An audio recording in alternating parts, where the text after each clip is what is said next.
주신 말씀 하나 먼저 같이 보도록 하겠습니다. 이거 자세하게 다시 한번 말씀드릴게요. 요한복음 3장 5절부터 7절까지 말씀 보도록 하겠습니다. 성경책 있는 친구는 같이 성경책 찾아주시고, 다 찾은 친구는 자리에서 일어나서 함께 읽도록 하겠습니다. 혹시 성경책 없는 친구는 선생님들이 좀 갖다 주실래요? 우리 처음 온 친구 준이하고 윤이는 성경책 있나요?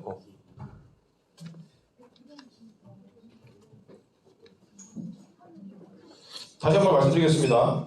우리 친구들은 다 알지만 처음 온 친구들은 우리가 성경책을 읽을 때 일어나서 읽는 이유는 이 성경책이 그냥 글자로 있는 것이 아니라 지금 이 말씀을 통해 나에게 하나님께서 말씀하신다라는 믿음의 고백으로 일어나서 읽는 겁니다. 그래서 같이 성기춘 말씀 요한복음 3장 5절부터 7절까지의 말씀 한 목소리로 읽도록 하겠습니다. 5절 예수께서 시작. 예수께서 대답하시되 진실로 진실로 내게 이르노니 사람이 물과 성령으로 나지 아니하면 하나님의 나라에 들어갈 수 없느니라.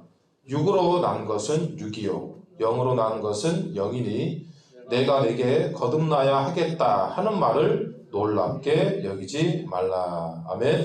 우리 옆에 있는 친구가 인사할 때 하나님의 은혜와 평강이 여러분 삶 가운데 충만하기를 원합니다라는 마음을 담아서 샬롬하고 인사할 때 최소한 2명 정도는 눈 맞춤하면서 인사하도록 하겠습니다. 시작. 샬롬 반갑습니다. 하나님의 은혜와 평강이 날씨가 더운 장마기간 가운데도 충만하길 원합니다. 네. 오늘은 우리가 다음 주에 세례 입교 예식이 있어서 다음 주에는 우리가 어른 예배 같이 드릴 겁니다. 그러니까 혹시나 다음 주에 올 땐 여기 와서 왜 아무도 없냐 이런 이상한 소리 하면 안 됩니다. 그래서 11시 전에 우리가 어른 예배 드리는 그 앞에 본당에 가보면 아시겠지만 앞에 피아노가 있거든요. 그랜드 피아노가 있고 그 피아노 바로 그 앞쪽으로 청소년분들 앉을 거니까 세례 입교하는 세례 입교 우리 참여자들은 맨 앞에 앉을 거고 그 다음에 우리 고등부들이 뒤에 앉으면 됩니다.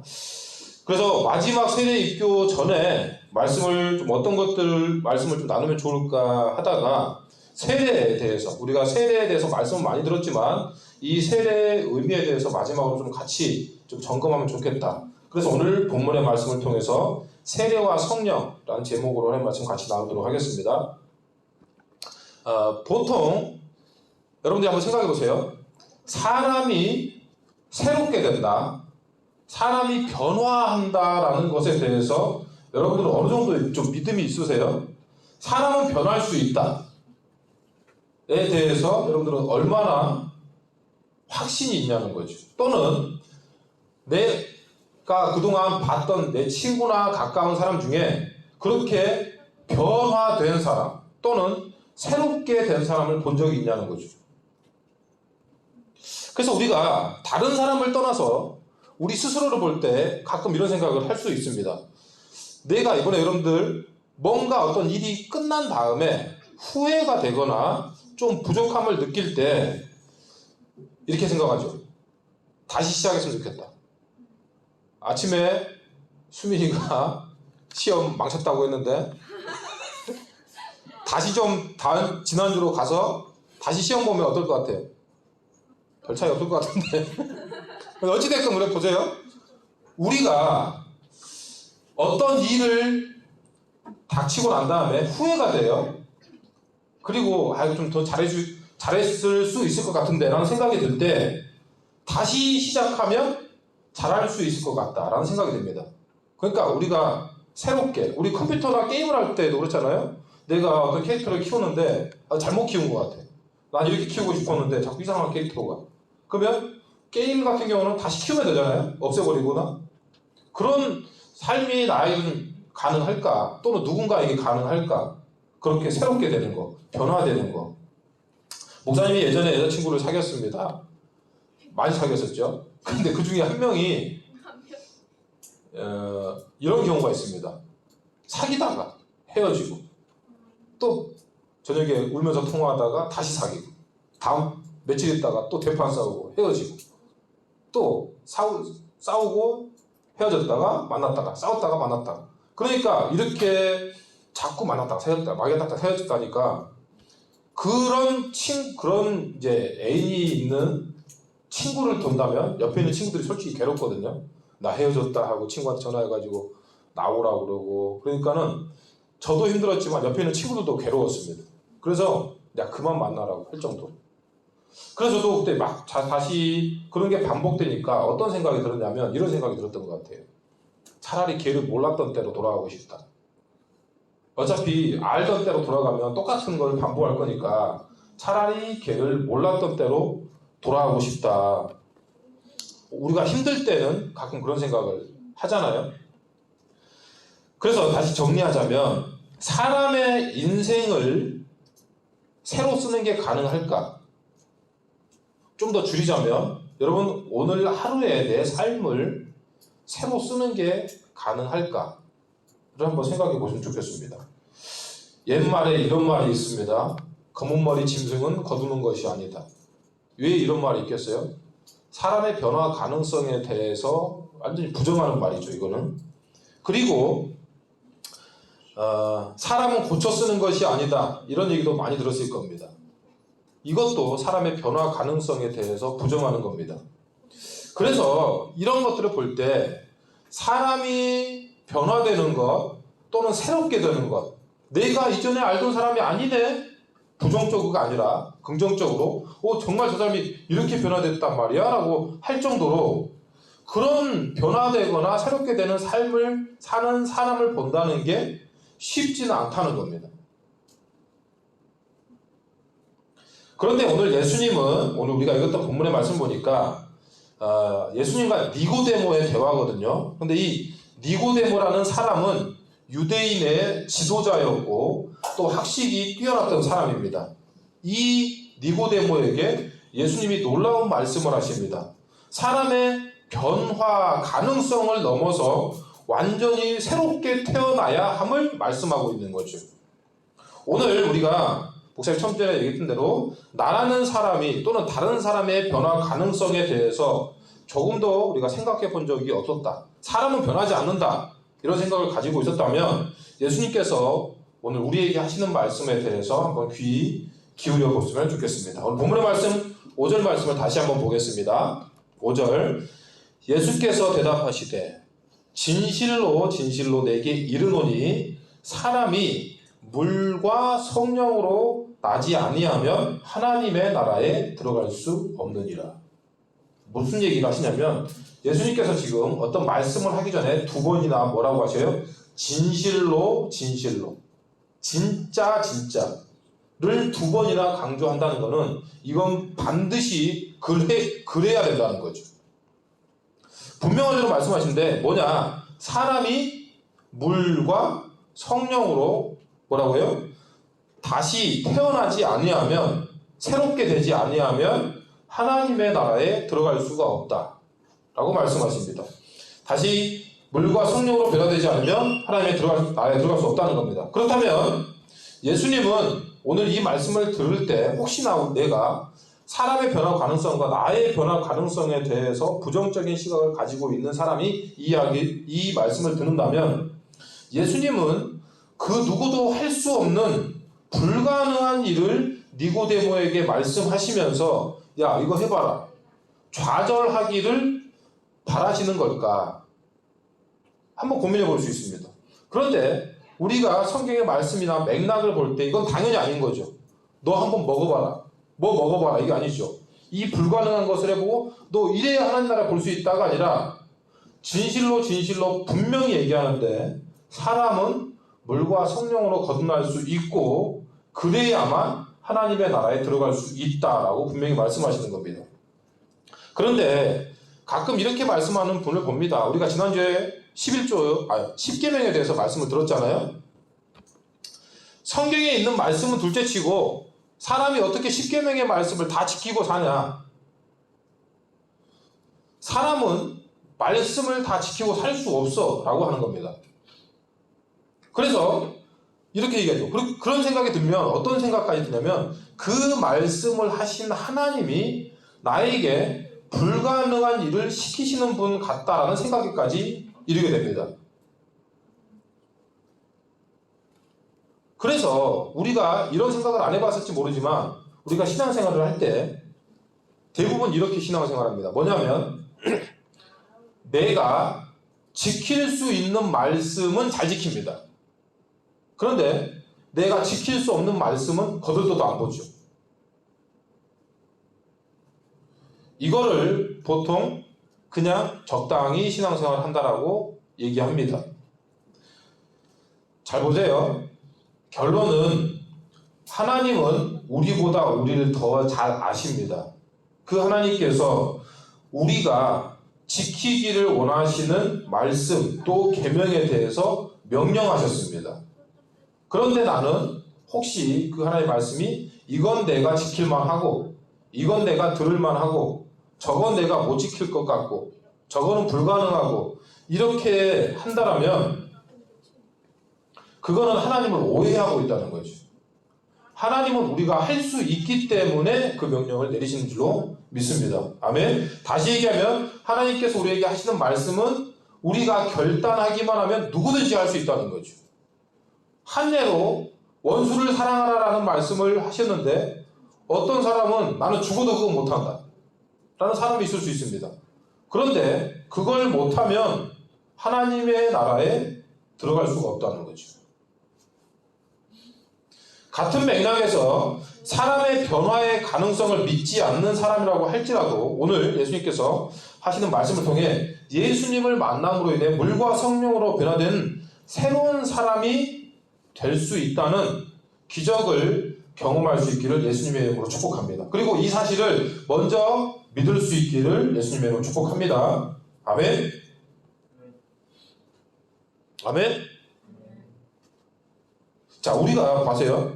이 시간에 또 반드시 기억해야 될 건 뭐냐면 물과 성령으로 새롭게 태어나지 않으면 하나님의 나라에 들어갈 수 없다는 예수님의 말씀은 어떤 사람에게만, 교회 다니는 사람에게만, 아니면 어찌 목사님이나 집사님이나 장로님이나 특별한 사람에게만 적용되는 것이 아니라 모든 사람에게 적용된다는 것이죠.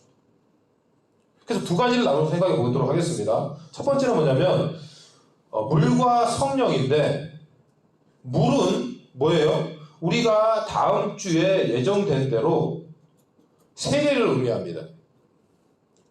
세례는 뭐냐면 계속해서 들었던 말씀이니까 다시 한번 정리합니다. 죄된 우리가 예수님의 이름으로 죽고 완전히 새로운 사람이 되고자 하는 우리의 고백입니다. 그리고 그런 고백을 교회 앞에서 선포하는 행하는 또 예식이죠. 그래서 바울은 이 세례를 물로 거듭나야 된다라는 이 세례를 이렇게 표현했습니다. 로마서 6장 3절에 이렇게 무릇 그리스도 예수와 합하여 세례를 받은 우리는 그의 죽으심과 합하여 세례를 받은 줄을 알지 못하느냐. 아멘. 여러분 이제 날씨가 더워지면 물놀이 할 거잖아요. 물놀이 할 때 조심해야 되는 게 뭐예요? 기본적으로 사람은 물에 빠지면 죽습니다.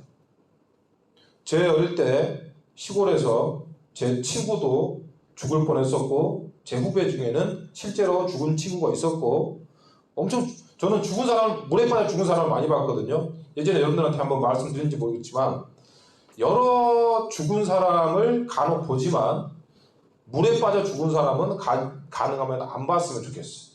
사람이 아닙니다. 보통은 이게 딱 보면 교통사고든 뭐든 이렇게 사람이잖아요. 근데 물에 빠져 죽은 사람을 이렇게 건져가지고 오면 사람이 아닙니다. 왜냐하면 여러분들이 간단하게 생각하면 내가 살아있을 때 수영장이나 목욕탕에서 오랫동안 수영하고 있으면 살이 쭈글쭈글해지고 퉁퉁 붓죠. 죽었는데 물에 불었다고 생각하고 몸이 2배가 됩니다. 그리고 형태가 없어요.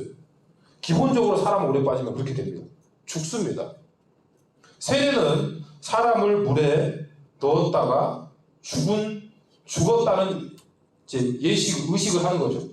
그리고 다시 물 밖에 나와서 나는 예수 그리스도 이름으로 죄에 대하여 죽고 예수님의 이름으로 인해 새 생명을 얻었다는 예식입니다. 때문에 우리가 반드시 예수님을 믿으면서 행해야 될 첫 번째는 바로 세례입니다. 예수 믿기 위해서는 무조건 세례가 필요합니다. 예수님께서도 말씀하시죠. 먼저는 세례가 분명히 필요하다는 겁니다. 단순히 교회에서 여러분들이 이렇게 생각하지 않기를 바랍니다. 단순히 교회에서 물 3번, 예수 성부와 성자와 성령의 이름으로 뭐 세례를 주느라 이런 물 뿌리는 의식으로 생각하면 안 된다는 거죠. 그 자리에 여러분들이 세례를 받는 그 자리에 하나님께서 계시고 우리의 변화된 고백을 들으신다는 겁니다. 내가 이 세례를 받음으로 인해 나의 죄된 모습은 물속에 죽는 것처럼 예수 그리스도의 이름으로 나는 죽고 죄에 대하여 죽고 이제 새 생명을 얻어 사는 예수의 이름으로 사는 사람이 되겠습니다. 라는 내 고백을 하나님께서 그 자리에서 들으신다는 거죠. 그래서 예수님이 이런 메시지를 거의 마지막으로 남기셨습니다. 뭐예요? 마태복음 28장 19절 20절에 이제 예수님께서 이 땅에서 40일의 기간을 보내신 다음에 이제 승천하시기 전에 이런 말씀을 하시죠. 그러므로 너희는 모든 민족을 제자로 삼아 아버지와 아들과 성령의 이름으로 뭐요? 세례를 베풀고 내가 너희에게 분부한 모든 것을 가르쳐 지키게 하라. 볼지어다 내가 세상 끝날까지 너희와 항상 함께 있으리라 하시니라. 예수님께서 하신 메시지가 뭐예요? 모든 사람에게 제자를 삼고 그 사람들에게 가장 첫 번째 해야 될 게 뭐라고요? 성부와 성자와 성령의 이름으로 아버지와 또 예수님과 성령의 이름으로 세례를 주라는 거죠. 그 사람을 죄와 사망에서 건져내서 새롭게 태어난 사람으로 만들라는 겁니다. 저 같은 경우도 어릴 때 물에 빠졌다가 죽을 뻔한 적이 있거든요. 그런데 마침 저희 어머님이 그 바닷가에 계셔가지고 건져줬던 기억이 납니다. 여러분 여러분 죽기 전에 그런 경험이 있을 거예요. 그런 경험을 하는데 저는 그때 이런 경험을 느끼는데 물에 딱 들어가는 순간 원래는 올라가야 되는데 몸이 점점 빠져요. 그런데 그 시간이 지금도 생생합니다.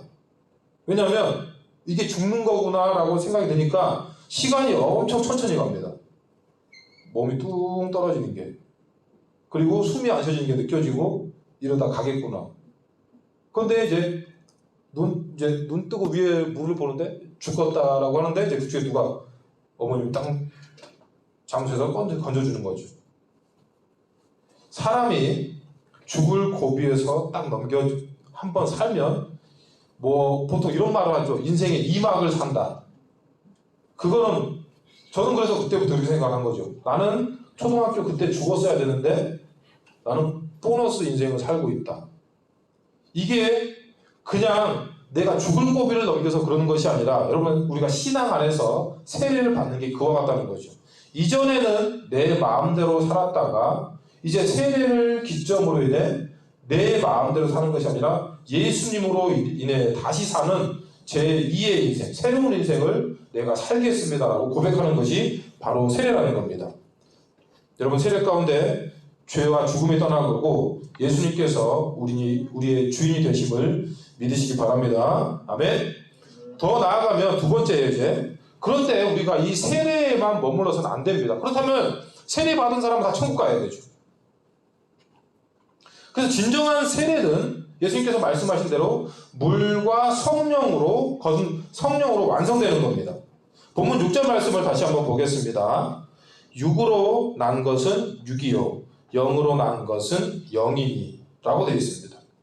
먼저 우리가 생각할 때 예수님께서 하신 말씀 중에 영과 육을 나누는 것 같은 생각을 들게 만듭니다. 그런데 앞에 있는 말씀과 좀 이렇게 같이 매치를 시켜보자면 세례는 우리 몸이 받는 것과 몸이 받는 것이고 보시면 영은 성령으로 우리 중심 가운데서 우리 영으로 받는 거죠.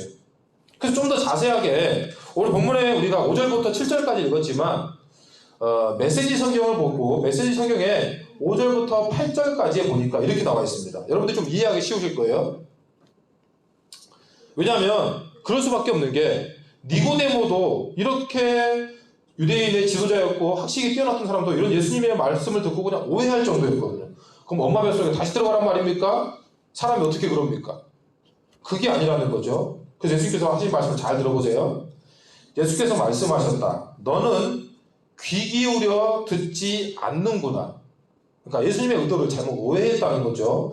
다시 말해주겠다. 사람은 누구나 근본적인 창조 과정을 거쳐야 한다. 태초에 수면 위를 운행하시던 성령을 통한 창조, 우리는 태초부터 계획되어 있었죠.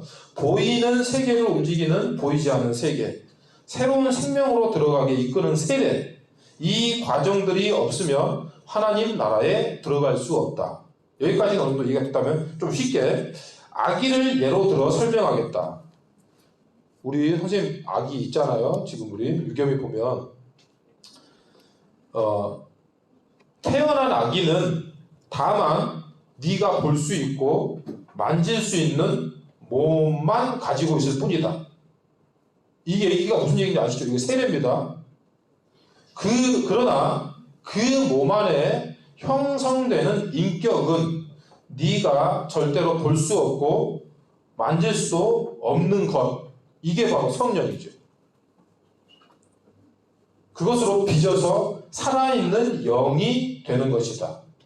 바로 이러한 과정을 말하는 것이다. 라고 오늘 본문의 말씀을 좀 쉽게 메시지 성경에서 유진 피터슨 목사님이 좀 원문을 배경으로 좀 풀어섰습니다. 정리하면 세례는 아기가 태어나는 것과 같다. 물론 실제로 엄마 뱃속에 들어가 태어난 것이 아니라 목사님 좀 전에 설명했던 대로 이전에 내가 죽고 새롭게 태어나는 거죠. 이건 어쩔까요? 우리의 결단과 우리의 믿음의 결심으로 가능한 겁니다. 그러나 아기는 아기로 머물러서는 안 되죠.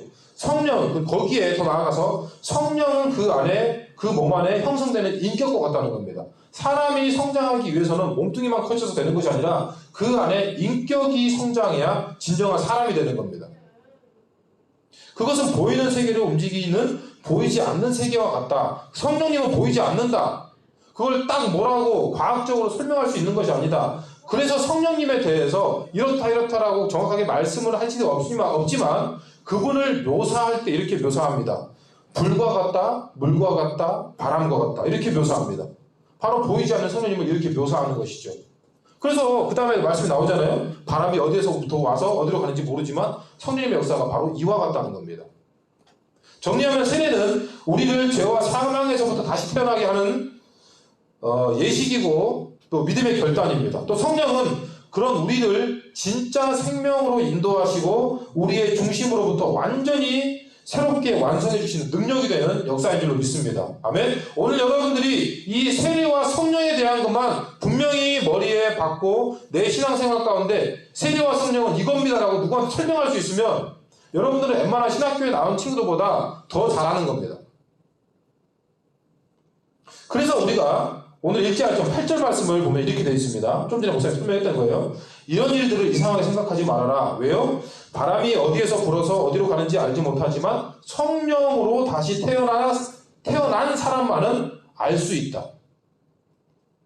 그래서 여러분들이 새롭게 태어나서 내가 세례를 받고 새롭게 태어나서 성령을 받고 내 믿음의 인격이 성장하고 성령으로 사는 사람은 그런 말을 할 때 이해가 됩니다. 그런데 나는 세례를 받고 새롭게 태어났고 교회는 다니지만 성령으로 다시 태어나지 않고 성령의 변화를 경험하지 않는 사람은 이런 성령님에 대해서 말을 할 때 그게 뭔 소리야? 라고 하는 거죠. 바라기는 우리 사랑하는 교회 청소년부가 이런 성령의 역사에 대해서 이야기할 때 가슴 뛰는 청소년부가 됐으면 좋겠습니다. 아멘. 결국 사람의 변화됨은 하나님께로부터 옵니다. 내가 다시 태어나고 싶어 물에 뛰어들고 그렇게 되는 것이 아니라 결국 세례도 하나님께로부터 인정을 받는 것이고 성령도 하나님께로부터 우리에게 부어주시는 것입니다. 그래서 우리가 성령을 받든 내가 변화되는 것에 대해서 이야기를 하든 그것은 내 자랑이 아니라 예수님의 은혜로 된 것이기 때문에 예수님만 자랑할 뿐이고 성령님의 은혜와 거듭남도 내가 설명할 수 없지만 성령님께서 우리를 만지시고 인도하실 때 내가 다시 태어나 새로운 사람이 될 수 있음을 고백하며 그 또한 하나님께 감사할 뿐이라는 겁니다. 정리하겠습니다. 우리는 세례를 통해 예수님의 이름으로 새롭게 태어났습니다. 그리고 세례를 앞둔 친구는 새롭게 태어날 겁니다. 그러나 우리가 그렇게 태어난 것으로 그쳐서는 안 됩니다. 새롭게 아기가 태어났다고 해서 네가 알아서 살아라. 이건 아니죠. 그게 끝이 아닌 겁니다. 자라야 하는 거죠. 그래서 예수님께서 우리의 주인이 되어 주심으로 인해서 죄와 사망에서 우리를 건져 주셨고 내가 나의 신분이 이제 하나님의 자녀로 바뀐 겁니다. 그리고 그 가운데 우리는 성령을 받아야 합니다. 진짜 생명을 얻어야 된다는 거죠. 성령님께서 하시는 음성에 귀를 기울여야 되고 그분으로의 내 살기로 결단해야 됩니다. 어떻게 하는 거냐? 우리는 매일 우리의 삶 가운데 내가 하루의 삶을 일어나서 오늘 하루의 삶도 저는 오늘 하나님께 드립니다. 우리가 하나님께 속해 있음을, 내가 하나님께 속해 있음을 감사합니다. 오늘 베푸실 은혜에 저는 감격합니다. 나의 시간과 하루를 하나님께 드리고 하나님의 영광을 위해 제 시간과 제 노력을 사용해 주실 것을 요청드립니다.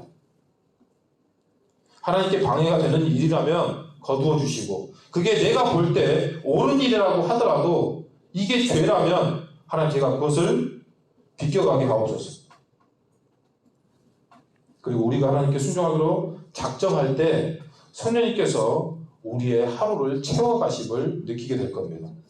여러분들이 여러분의 하루를 어떻게 채워가느냐에 따라 내 삶의 주인이 바뀌는 것이고 내 인격이 어떤 방향으로 자라는 거죠. 부담이 될 수도 있지만 여러분 세례는 물에 여러분을 던지는 겁니다. 목사님이 저희 시골에 있을 때 수영 못하는 친구 수영하는 방법 가르쳐준다고 했잖아요. 그러면 그냥 배에 싣고 가서 배 뒤에서 던져버립니다. 철푸덕철푸덕 하고 있다가 죽기 직전에 맞대기 딱 해주면 또 올려주다가 올릴 거 같다가 또 넣어버리고 그러면 그 친구는 하루면 수영 다 배워요. 이건 물론 특별한 경우지만 세례가 이와 같다는 거죠. 여러분들이 하나님께 여러분의 삶을 그 물에 던지듯이 던져야 됩니다. 그리고 진짜 내 과거가 죽고 내 죄악된 모습이 죽고 내 생각이 죽고 가치관이 죽어야 내 주인이 나의 주인이 예수님으로 바뀐다는 거죠. 거기서 머물러 있는 것이 아니라 성령님께 나를 던져야 진짜 생명을 소유할 수 있고 완전히 변화되고 거듭난 삶을 살 수 있는 줄로 믿습니다. 아멘. 저는 여러분들이 알겠지만 교회에 다니는 사람뿐만 아니라 여러분 주변에도 뭐 마찬가지고요. 저는 이렇게 성령을 받아서 변화된 사람을 100명이고 여러분들한테 소개시켜 드릴 수 있습니다. 그 대표적인 게 저고 제 주변에도 마찬가지고 귀신 들렸다가 도박하다가 중독이었다가 또는 삶의 끝자락에 있었다가 자살하러 가다가 예수님 만나서 성령께서 내 삶을 만져주심으로 인해 이런 변화된 삶을 사는 사람들이 얼마든지 많다는 거죠. 그런데 공통점은 내가 내 삶을 하나님께 완전히 드릴 때 그런 변화가 나타나는 줄로 믿습니다.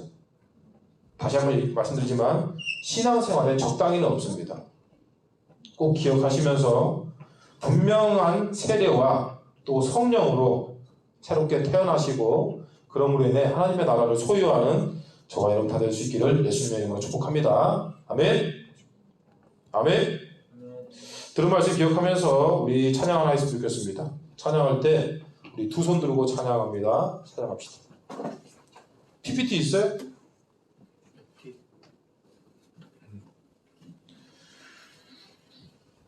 찬양하고 하고 들은 말씀 기억하시면서 결단하겠습니다. PPT 안 됐어요? 넘겨라. 정인아 넘겨라. 자냐? 넘겨. 하나 더 넘겨. 됐어. 자, 찬양합시다. 두 손 들고 찬양합니다.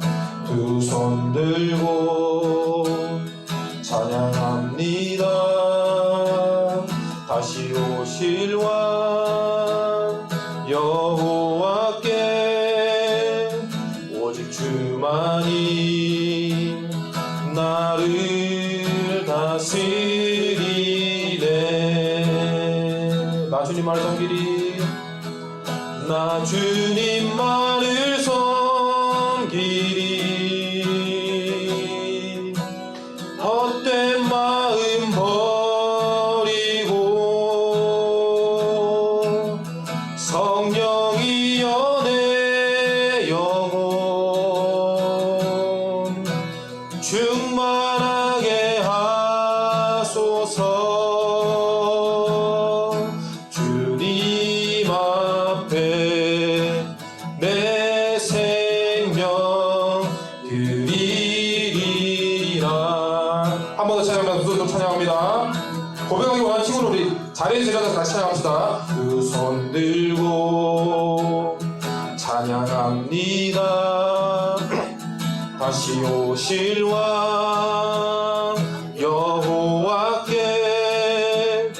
오직 주만이 나를 다스리네. 나 주님만을 섬기리. 나 주님만을 섬기리. 헛된 마음 버리고 성령이여 내 영혼 충만하게 하소서. 주님 앞에 내 생명 드리리라. 기도하면 좋겠습니다.